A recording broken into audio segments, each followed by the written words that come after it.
Flat Creek Road here in Black Mountain, North Carolina.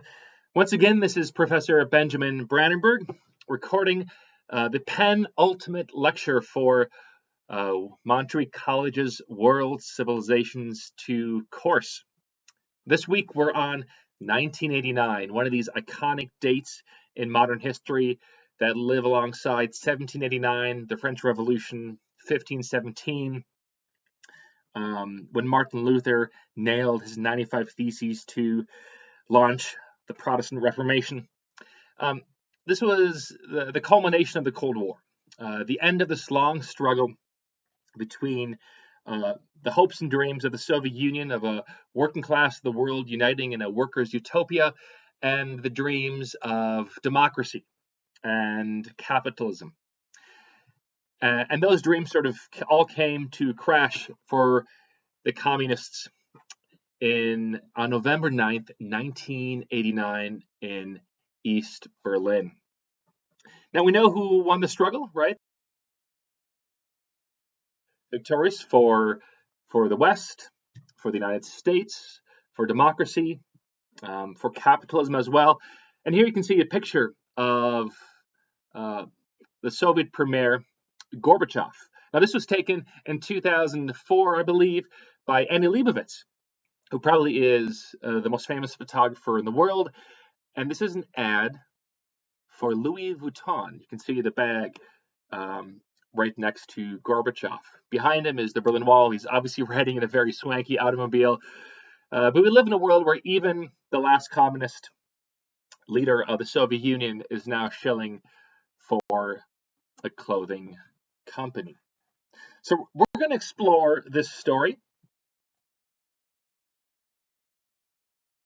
We'll ask big questions. Why did the wall fall? We'll look at the ways both superpowers were under stress in the 60s, 70s, and 1980s.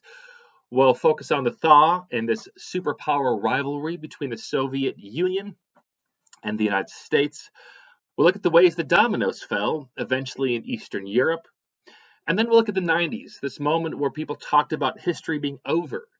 And sadly, we'll look at the ways history made an oftentimes very violent comeback. So I'd like to start by looking at this topic of 1989 and the end of the Cold War by looking at both superpowers, the United States and the Soviet Union, the USSR. This is a period where tensions are kind of back to where they were in the 1940s, 1950s. They're very heightened. Both the US and the Soviet Union spend tons and tons of money on a military buildup. The Soviets are building fancy submarines with nuclear capabilities, new tanks. The United States in the 1980s is attempting to build a space laser weapons program that was coined Star Wars. It's very, very expensive. Both economies are stressed by the amount of money that is being poured into the military industrial complex. Focus on the struggles of the United States first. In the 1970s, due to conflicts raging in the Middle East, the price of oil skyrocketed. And this leads to a recession in the United States, which was coined stagflation. That's a portmanteau of the words inflation and stagnation. This is an image here of people in line for hours and hours waiting for oil that was in short supply. So America's post-war boom is starting to hit the brakes. People are wondering who's meanwhile in the United States, the cities are doing worse. Imports are up, especially imports from Japan. I think new automobiles like Toyota and Honda are becoming normal in the United States. And these cars are often produced in much higher quality and are much more reliable than those made in the United States. But cities are beginning to decline in the United States, like Detroit, Cleveland, a lot of these post-industrial cities. So things are changing in the United States. In the international section, in the international sector, the United States keeps getting bogged down in Cold War crises. Uh, Starting in the 60s, America's bogged down in a brutal war in Vietnam and Southeast Asia, where over 56,000 American service men and women die. That war lasts till 1973.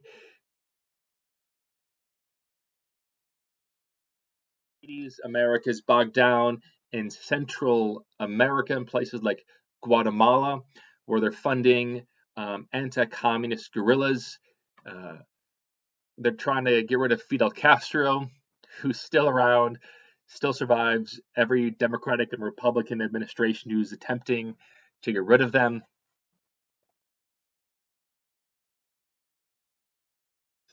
Uh, America's not yet active in the way they would be in our lifetime, but they are sending troops to places like Lebanon, which was experiencing sectarian strife.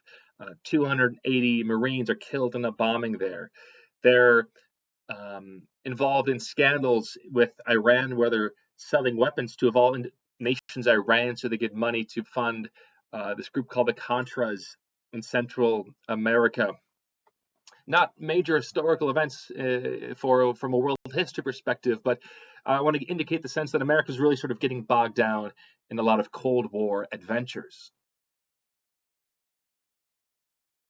The European allies, West Germany, France, Britain, Italy, the Scandinavian countries, they're becoming increasingly critical of America's post-war leadership, especially as the possibility of nuclear war begins to become seen as a distinct possibility. All across Europe, there are anti-nuclear campaigns, and Europeans are beginning to resent America's military presence in Western Europe. So, America is under stress in the 70s and 1980s. Their stress was not the exact same stress that the Soviet Union was experiencing. The Soviet Union, like the United States, had a post-war boom. Their economy was doing well. So in the 1950s, 1960s, it wasn't that obvious to many observers, especially countries around the world, when they're choosing, as decolonization was happening, a topic we talked about last week. All these countries are going independent, breaking off from their British and French and Portuguese empires.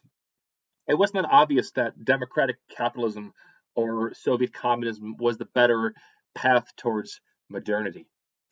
But we begin to see some stresses in the Soviet Union. In 1956, for example, they sent in tanks to quell an uprising in Hungary. In 1961, and post-war Germany had been divided between East Germany and West Germany. The East was communist, the West looked towards Western Europe and the United States. They were democracy. And in the capital of Berlin, it was further divided between the Soviet zone and the Allied zone. And by 1961, it was becoming evident that life in the Allied zone was better than life in the communist zone. So people would begin to migrate to the West. So overnight, when JFK was president, the communists built a Berlin Wall, where people who attempted to escape were shot dead. They call this wall the, at least the Germans did, Antifaschische Schutzwall, which means the anti-fascist protection rampart. All right, just to give you some sense of communist branding here. You can see an image of the capital city of Berlin. I actually went to high school in the south, in a small region here called Kleinmachnow. You can see that right below this blank white space. What is this blank white space? This was West Berlin, which was erased from the map for the entire communists, surrounded by a Berlin Wall. So tensions are mounting in the Soviet Union. By the 1970s, as the United States economy goes in decline, the Soviet economy does as well. Their economy, yeah, for many years, they could prop up regimes like in Cuba, like communist regimes in Angola and West Africa. Of course, they would help support pro-Soviet regimes in Eastern Europe, think Czechoslovakia, Poland, Hungary, etc. Um, but their economy is so bad that they can no longer really support their friends around the world. And in fact, Eastern European countries start getting Western loans. They start buying Western products. Famously, by the 1980s, the Soviet Union, which much of it is a Great Plain, kind of like the Great Plains in America. I think, Iowa, Missouri, where a lot of food production is created. They have to import grain, cereal grains from the United States. So their economy is not doing well. This dream of the working class is not turning out to be the dream that Lenin and Stalin hoped it would be. In this command economy, uh, the Soviets would often move workers around to different areas, and for many workers, there were no real possibilities to improve their lives, and they knew they were getting a paycheck, so why work that hard? Um, Normalization of their life became a problem. Low productivity became a problem in the Soviet Union. And along with this, the lifespan of the Soviet Union was lower. The average lifespan was in the, I think, 58, 59. This was far lower than the average lifespan of people living in Europe or America or Japan, which was somewhere in the 70s. Alcoholism became an acute problem in the Soviet Union in the 1970s and 1980s. And while they weren't bogged down in as many Cold War adventures as the United States, they had their own version of Vietnam. In 1979, a large nation just to the south of them, Afghanistan, had a puppet communist regime who was toppled.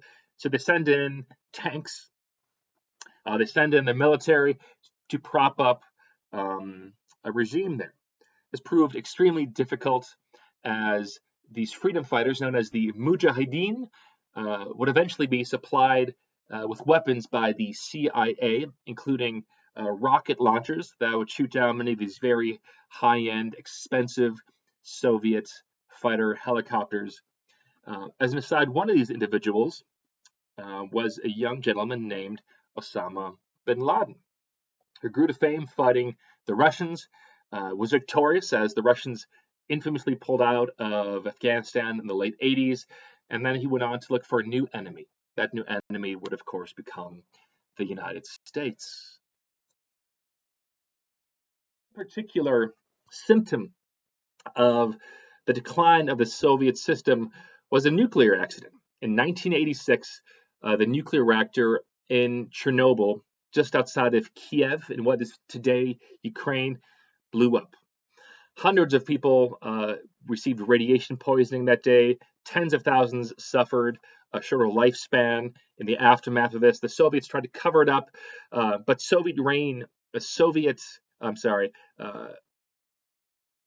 acid rain actually crept all over into Western Europe. I was a little kiddo growing up in southern Germany in the foothills of the Alps at the time, and there were severe restrictions in the aftermath of the Chernobyl disaster. God knows my sandbox, right? The sand was contaminated. We could no longer drink milk as all the milk was contaminated. But what I suffered as a young child growing up in southern Germany was nothing that the people of Ukraine suffered.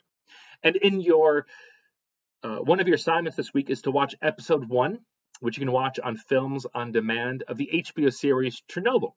Now, there's a total of 5 episodes. You're not required to watch all 5, although I hope you do. It does happen to be currently the highest rated television show in recorded history. But you'll look at sort of what happened inside of that. and that'll be on our discussion board for this week.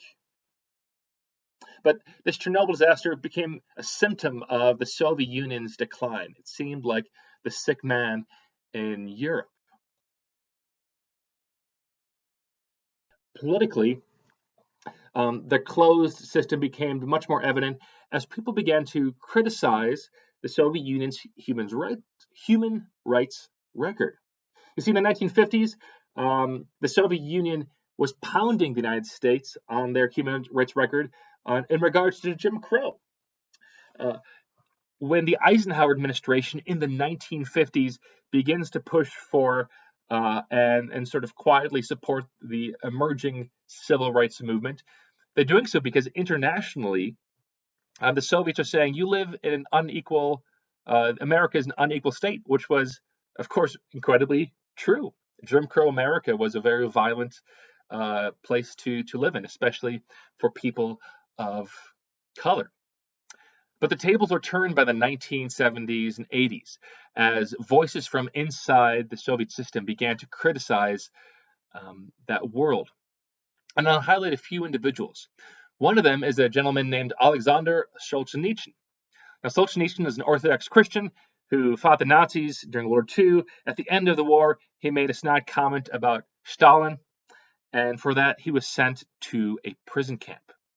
He wrote a book about the life of a gentleman named Ivan Denisovich that was smuggled out of the jails and eventually published in 1959. And he sort of raised awareness of all these prison camps, these, in a certain sense, concentration camps that were in Siberia. They were called gulags. So he was one of these whistleblowers. There's a playwright named Václav Havel. He's Czech, and he was a playwright. In the 60s, he became kind of a prominent playwright, gently criticized the communist system. But in 1976, there was a band called the Plastic People of the Universe, a sort of Czech version of the Velvet Underground. And they were banned by the communist Czech authorities. So we organized a group of intellectuals, of dissident intellectuals that call themselves Charter 77. And they said, listen, the Soviet Union signed this document called the Helsinki Accords, in which they had to adhere to human rights norms that were achieved in 1948 with the Declaration of Human Rights. You should live up to the agreements that you signed. He wrote a book called The Power of the Powerless. In this book, there's an example of a greengrocer. So think of a grocer in a small town, right? A kind of a family grocery shop. And he said that this grocer had a sign in his window which said, "Workers of the world unite," right? A famous communist slogan. But he says by the 1970s, it's sort of empty. This world isn't what, this communist world is not what they expected it to be. This individual, this grocer, was living in a lie. And he was just putting it up so he wouldn't be bothered by the authorities.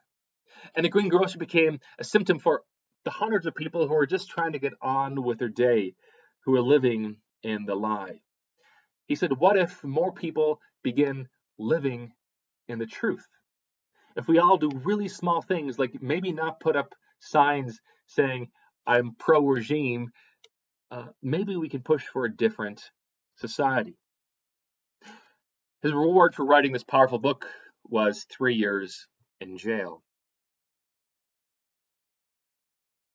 In the Soviet Union, there were many Jews who were hoping to go to the nation of Israel. And the Soviet Union was refusing migration to Israel because Israel at this time was leaning democratic. So this became a plight of the Soviet Jewry who could not leave their country to go to the promised land, right? To go to their home in Israel. There are Christians protesting as well. In Romania, there was an underground pastor named Richard Wurmbrandt who spent nearly a decade in jail for preaching the gospel. Eventually, he made his way out to the West, and here you can see a picture of him speaking to the United States Congress, where he took off his shirt and said, this body is a sign of life behind the Soviet Union. And he'd point out all the scars he had from the whippings and the torture and so forth. There was a Dutch European named Brother Andrew Vanderbilt, who would famously smuggle Bibles inside the Iron Curtain. Here is a cover of a very popular book in the 1970s, where he's praying that the Lord can help him smuggle Bibles into Poland in his VW bug. So, from all these angles, the Soviet Union is being pounded by their inability to create a society that they had promised back in 1917.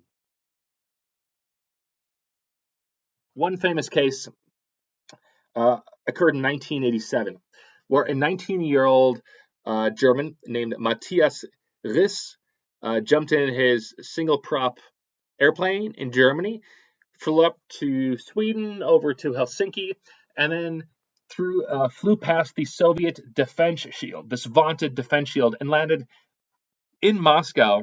And this was a huge embarrassment. Of course, you can see some pictures of him. He had authorities saying, "What should we do with this person?" The debate. Well, if we send him to prison, this will show the world that this boy was able to fly into our through our vaunted defense shield. So they just let him go. They say, "Just please go back home." All right. And the press had a lot of fun with this, but this became a symptom, along with Chernobyl, of sort of the decline of the communist world, the decline of this Iron Curtain. Now, what changes? In the 1980s, there is a thaw in the superpower rivalry. It's coming from both the Soviet premier, the Soviet leader Mikhail Gorbachev, and later from his American counterpart, a gentleman named Ronald Reagan. So Mikhail Gorbachev is a younger politician. In the 1970s and 80s, there were a series of very old Soviet leaders. Several died in office a few months in.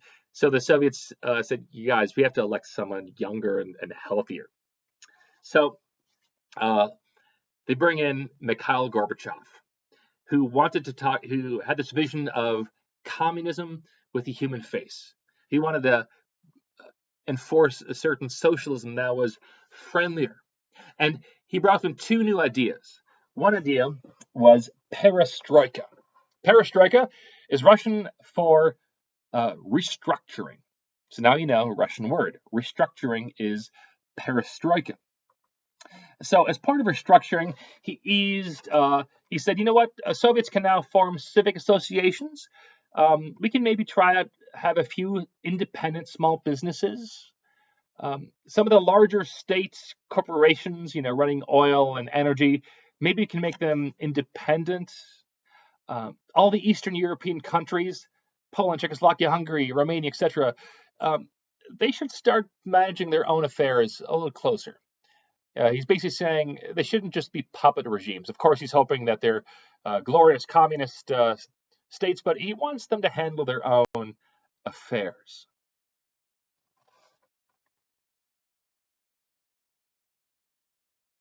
Was called glasnost. Glasnost means openness. So, as part of this new openness, he eased up censorship laws. The moment this was passed in 1986, all of a sudden, Michael Jackson albums are flooded into the market in Moscow. He tells Eastern European regimes, listen, we're not going to send in the tanks every time there's protests like they did in 1956 in Hungary and 1968 in Czechoslovakia. Manage your own affairs. We're going to have some elections for party posts. There still is only one party, the Communist Party, but now there's going to be some open elections for who gets to be part of the Communist Party. So there's this real change in the Soviet Union with the arrival of Mikhail Gorbachev in 1984. In the United States, we also had the election of the movement conservative leader, the former actor Ronald Reagan. Now, he arrives in office in 1981. He's an ardent communist Cold War warrior. He wanted to be firm with the Soviet Union. And it's true, tensions actually escalated in the early 1980s. Uh, there were worries of nuclear war starting all over again. But here I want to bring in the story of a famous Montreat. Now, Billy Graham was a famous evangelist. Um, he spoke to more people about the good news in the 20th century than any other person, probably spoke to more individuals than any other person in human history. But he had a close friendship with many presidents, including 1980s, the leaders of the United States and the leader of the Soviet Union, Ronald Reagan and Mikhail Gorbachev, have a series of meetings or summits. Ronald Reagan says there's a time to throw stones, a time to gather stones, a time to gather the stones you have thrown. So they meet in Geneva, in Reykjavik, in DC, in Moscow, in Malta, right? And the more these people meet, the more distance the the reality of nuclear war becomes. In fact, in Reykjavik, uh, Ronald Reagan and Mikhail Gorbachev basically personally agreed to over a cup of coffee to end the war altogether, and all their assistants say, no, no, no, we have to take this slow, we have to do negotiations and so forth. But there's a sense that uh, the rivalry is dying out. As this is happening, events take a turn in Eastern Europe. 1989 in Hungary, on the anniversary of um, an elected democratic individual named Imre Nagy, who the communists executed in the 50s. Uh, they said, all right, in honor of this guy's memory, which we probably shouldn't have killed, let's do something nice. So, in this vaunted Iron Curtain, Hungary, which shared a border with the democratic Austria, said, let's open the border. So, here the politicians open up the border between Austria and Hungary, an Iron Curtain state. And this is all very managed. A few people get to cross the border and so forth. But something fascinating happens. Where the Berlin Wall was since 1961, people did not have the ability to cross the border to see their family on the other side, on the west side, in West Berlin and in West Germany. It was illegal. So what they would do, instead of trying to risk their life by jumping over the wall or digging tunnels or finding fanciful ways to escape, which they're allowed to do. And they filled out a paper saying, we're going to go from Germany, which you can see in this map, and we're going to go to Poland. All right, we're going to go to Poland's a beautiful country, lots of, I don't know, there's great food. There's a really cool climbing scene in southern Poland. Check it out, the Tatra Mountains. But in Poland, they would then take a train to Slovakia. From there, they'd go to Hungary, rent a car, drive to the border, and they would walk across the border and then go to see their family in West Germany. So this becomes like a hole in the wall in this Iron Curtain. Before you know it, tens of thousands of people are going on quote unquote vacation and making it to West Germany. And that was quickly closed up. But there was a spirit of change in the air.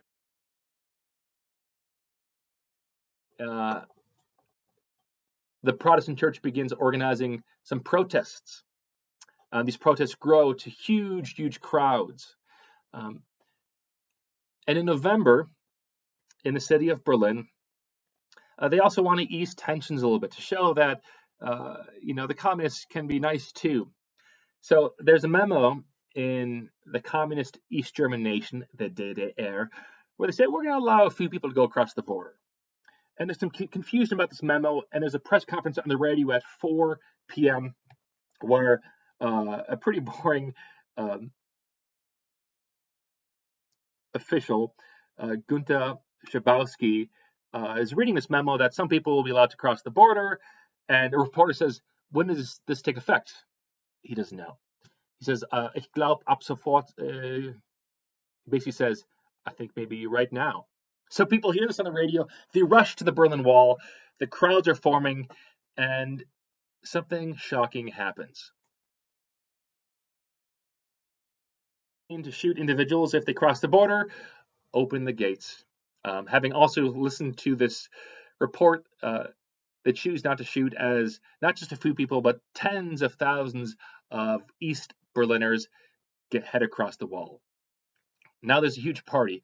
As tons of people cross the wall, they rush to the grocery stores. Pop stars like David Hasselhoff, as you can see in this image, flies to Berlin, sings his hit song, Let Me Hear You Say Freedom, right? So it's just a joyous moment as the Berlin Wall falls. On the news in America, people can't believe this is happening. Just a week earlier, the leader of communist East Germany says this regime will last for another 1,000 years. So things take a turn in Berlin as the communist system suffers a severe defeat in attempting to control the population. So in Poland, there's this move to allow open elections. Elections are held, and a group called Solidarity, which were led by a stock worker from Gdansk named Lech Walesa. He's elected to office. In fact, of the 100 chairs in the parliament, 99 of them are won by his party, which had previously been banned for attempting to form a union. Why are unions bad in the Soviet Union? Well, in the Soviet Union, the state is supposed to be the union. The state is for the good of all the workers. So therefore, you see, there's no need for unions. So he wins an election, a close ally of Pope John Paul II, who is also leading a Catholic revival in Poland at this time. Slovakia. Václav Havel, who we talked about earlier with his idea of living in the truth, he leads a peaceful Velvet Revolution, and this playwright is elected as president of Czechoslovakia. Single country was a peaceful revolution. In Romania, it's quite violent. There's a coup in the army that capture the communist president and his wife and execute them on TV on Christmas Day. So things are intense in Romania. In the Soviet Union, they're able to hold the system together for a little bit longer. But in 1991, Mikhail Gorbachev goes on vacation in the Black Sea. Some ardent communists thought he's to blame for all this with his ideas of perestroika and glasnost. He should have sent in the tanks when people were storming the Berlin Wall. He did nothing. He's weak. We need to oust him. So they attempt a coup. In the aftermath of this coup, an elected politician named Boris Yeltsin, who's only officially a communist, takes charge and brings Mikhail Gorbachev back in power. But part of the deal is that there will be free elections. There's elections, and he wins. And he tells the world, I'm a Democrat. The Soviet Union has fallen. The Cold War is now officially over. The dominoes fall. From East Germany to Berlin to Czechoslovakia, the communist world has fallen, and there's only a few more holdouts. China, Cuba, North Korea, etc., etc.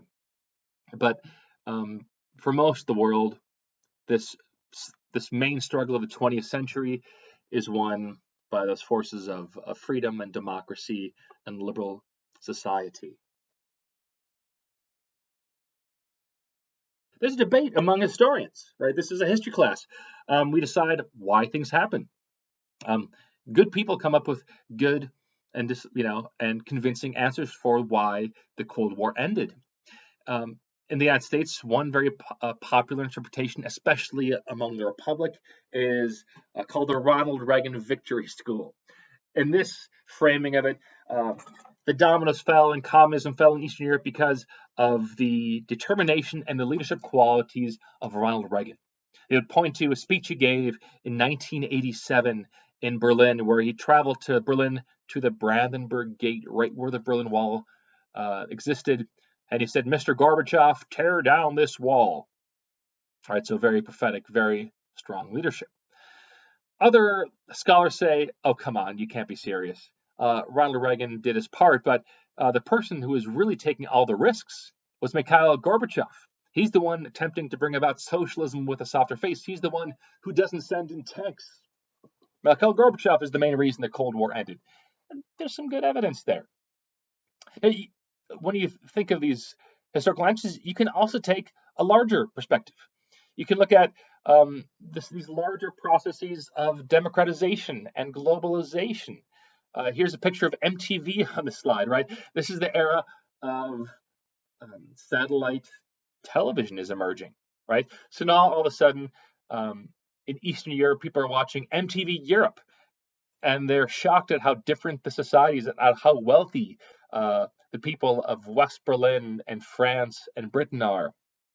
So maybe it's something bigger than that. You could take a turn and say, be more philosophical. Listen, the reason the Cold War ended is because communist ideology, the worldview of communism, is obviously wrong. You can't force a utopia upon everyone. Maybe that has something to do with it. I'm particularly keen on the last interpretation. I mean, all these things have a part to play with it, but this was largely a people's revolution, led by people who decided to live within the truth, to no longer put up signs say "Workers of the World Unite." These are people who risked their lives in places like Berlin and Poland and Prague.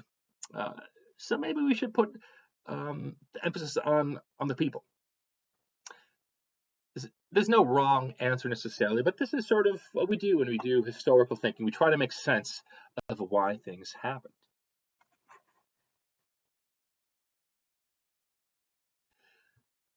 So in 1989 and the early 90s,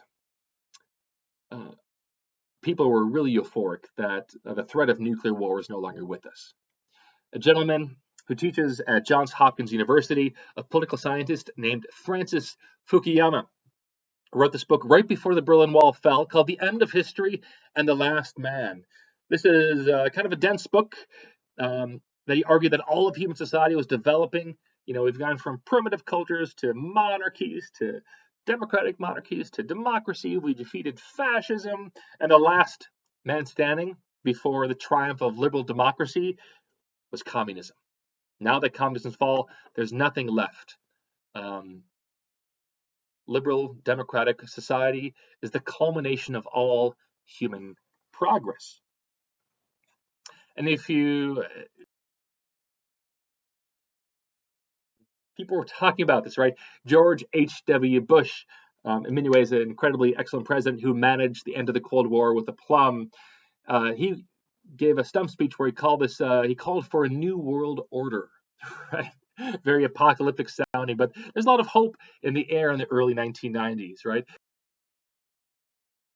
The greatest collection of athletes, arguably in modern history, at least from the male perspective. You know, McDonald's is now a hit in Moscow, right? U2 sing about peace and prosperity. The globalization of American popular culture is very cool. You know, Americans were probably never cooler in the world than in the early 1990s.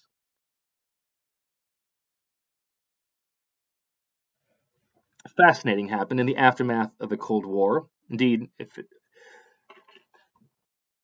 people are saying human history is over, but in a lot of places outside the Soviet Union and outside the United States, old conflicts that in some ways were buried by this Cold War struggle resurfaced.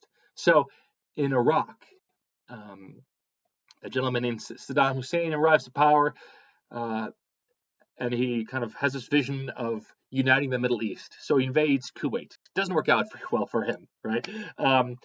But these people were trying new things, and often very in Europe. The Cold War had kept these tensions between Muslims and Christians and secular folks and Yugoslavia under wraps. In the aftermath of the Cold War, all these countries go independent, and this is a complicated process. There's ethnic cleansing, there's mass killings. In Srebrenica, 10,000 people are found buried in a shallow grave. There's violence committed by the Hutu people against the Tutsi people. In 1994, where 800,000 people are killed in the aftermath of the Cold War one summer in 1994. In the Middle East, you have the rise of radical Islamist fighters, right? Osama bin Laden, and more currently ISIS, who look back to notions of 7th century glory, trying to bring back this pre-modern world. So a lot of these old conflicts returned after the Cold War. It turns out Francis Fukuyama was wrong. History was not over by any means.